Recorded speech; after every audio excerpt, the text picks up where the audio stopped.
Olá pessoal, aqui é o Fabrício Freitas, professor de Física dos Colégios Univap, e hoje no Pega Essa Ideia a gente vai falar sobre dilatação de sólidos e líquidos. Então gente, dilatação é um dos campos da termologia que diz pra gente o seguinte: se eu tenho um material que não troca de estado físico durante um processo em que ele recebe ou perde temperatura, ele vai sofrer uma variação de tamanho.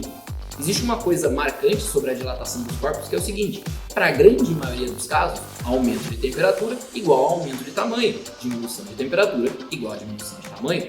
Claro, tem uma exceção a essa regra, que é a água. Ela tem um comportamento anômalo entre 0 e 4 graus Celsius. Ao invés de ela se dilatar quando ela está tendo um aumento de temperatura, ela se contrai entre 0 e 4 graus Celsius. E ao invés dela se contrair quando ela está tendo uma diminuição de temperatura entre 4 e 0 graus Celsius, ela se dilata.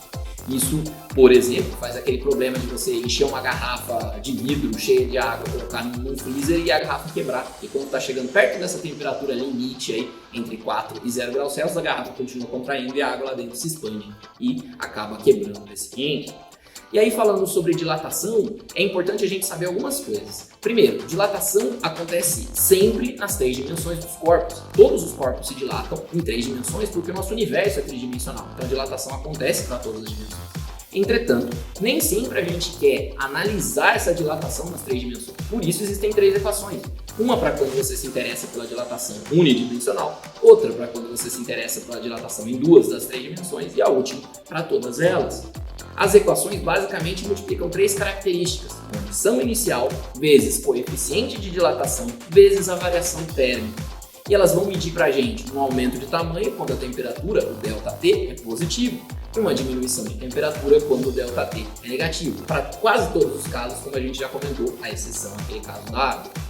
E para você poder lidar com essas operações da dilatação, tem 3 dicas importantes para você utilizar aí na hora que você estiver fazendo a prova. Primeira delas, olha para o coeficiente de dilatação. Ele tem que conversar, entre aspas, com o ΔT. Se ele está indicado em graus Celsius a -1, o seu intervalo de temperatura tem que estar em graus Celsius. Se ele estiver em Kelvin a -1, o seu intervalo de temperatura tem que estar em Kelvin. E assim sucessivamente. Então, essa é uma primeira dica.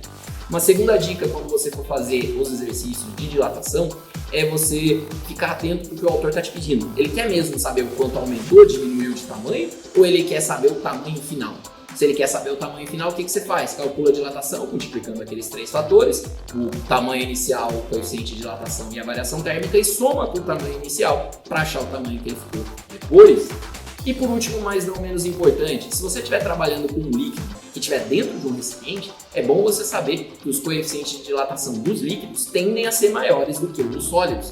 Por isso, na maior parte dos casos, quando você aquece o conjunto, o líquido dilata bem mais e a tendência é, inclusive, ele extravasar no decorrer do tempo. Se os dois forem aquecidos ao mesmo tempo, ele vai dilatar bem mais e vai acabar caindo para fora do recipiente de contenção onde ele estava antes. Beleza? Gostou dessa ideia? Aproveita aí, curte, compartilha essa ideia com mais colegas e até a próxima. Tchau, tchau!